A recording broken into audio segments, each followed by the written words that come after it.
আসসালামু আলাইকুম রহমতুল্লাহ বারাকাত।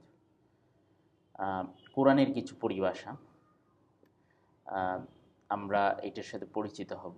আমাদের সবচেয়ে পরিচিত পরিভাষা হচ্ছে আল মুমিন।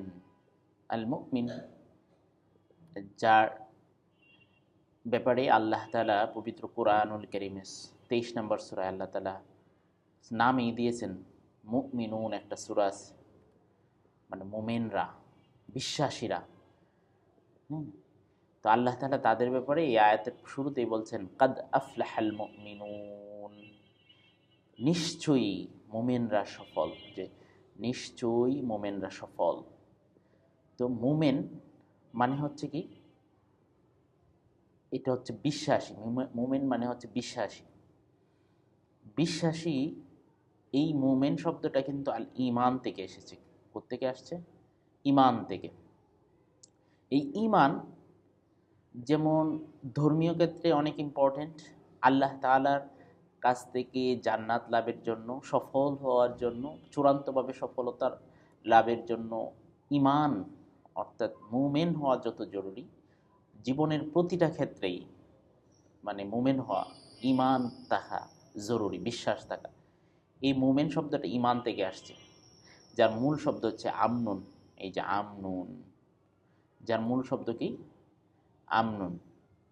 এই আমনুন শব্দের অর্থ আমরা জানি নিরাপত্তা। এই যে নিরাপত্তা, এরপর আশঙ্কা মুক্তি, এরপরে হচ্ছে শান্তি। এরকম আরও অনেক অর্থ আছে, যারা আলেম তারা জানেন। তো আমি লিখছি যার সকল ক্ষেত্রে অনিবার্য। এই যে এই ঈমান মানে হচ্ছে বিশ্বাস, মানে আপনি যে বিশ্বাস রাখবেন, এই বিশ্বাস যদি না থাকে তাহলে আপনার কোথাও নিরাপত্তা নেই, আশঙ্কা মুক্তি থাকবে না, এরপর শান্তি থাকবে না। এই জন্য আমাদের জীবনের প্রতিটা ক্ষেত্রে, এটা পারিবারিক ক্ষেত্রে হোক, সামাজিক ক্ষেত্রে হোক, রাষ্ট্রীয় ক্ষেত্রে হোক, যদি ব্যক্তির ঈমান না থাকে, তাকে যদি আপনি বিশ্বাসী না করতে পারেন, তাহলে তাকে দিয়ে আপনি দেশও চালাইতে পারবেন না, সমাজও চালাইতে পারবেন না, রাষ্ট্রও চালাইতে পারবেন না। আপনার পরিবারে যদি বিশ্বাস না থাকে, পারিবারিক বন্ধনে দেখবেন স্বামী স্ত্রীকে বিশ্বাস করছে না, স্ত্রী স্বামীকে বিশ্বাস করছে না, কখনোই নিরাপত্তা পাবেন না। এখানে এই যে নিরাপত্তার অভাব হবে, বিভিন্ন আশঙ্কায় জড়িয়ে যেতে হবে, আশঙ্কা মুক্তি থাকবে না, শান্তি থাকবে না, শান্তি। তো ঈমান, যে মুমিন হওয়া এতটাই জরুরি। সকল ক্ষেত্রে যদি কেউ নিরাপত্তা লাভ করতে চায়, আশঙ্কা মুক্ত থাকতে চায়, শান্তি পেতে চায়, তাহলে তাকে মুমিন হতেই হবে। আর আল্লাহ তাআলা বলছেন কাদ আফলাহাল মুমিনুন, মুমিনরা সফল কাম। তবে এখানে মুমিন বিশ্বাসী হওয়ার জন্য কি কি বিষয়ে বিশ্বাস আমাকে রাখতে হবে, আর বিশ্বাসীদের মানে কি কি গুণ থাকবে, এই বিষয়ে আমরা বিস্তারিত আলোচনা করব ইনশাআল্লাহ। তো এই জন্য আমাদেরকে ইমানদার হতে হবে, বিশ্বাসী হতে হবে। আর বিশ্বাসী যতক্ষণ না হব, ততক্ষণ পর্যন্ত আমাদের সফলতা আসবে না। যেখানে আল্লাহ তাআলা বলছেন কাদ আফলাহাল মুমিনুন, মুমিনরাই সফল কাম। এখন মুমিনদের কি কি গুণ, মানে একজন বিশ্বাসীর কি কি ক্রাইটেরিয়া থাকে, এই বিষয় নিয়ে মানে বিভিন্ন গুণ নিয়ে আমরা ইনশাল্লাহ আলোচনা করব।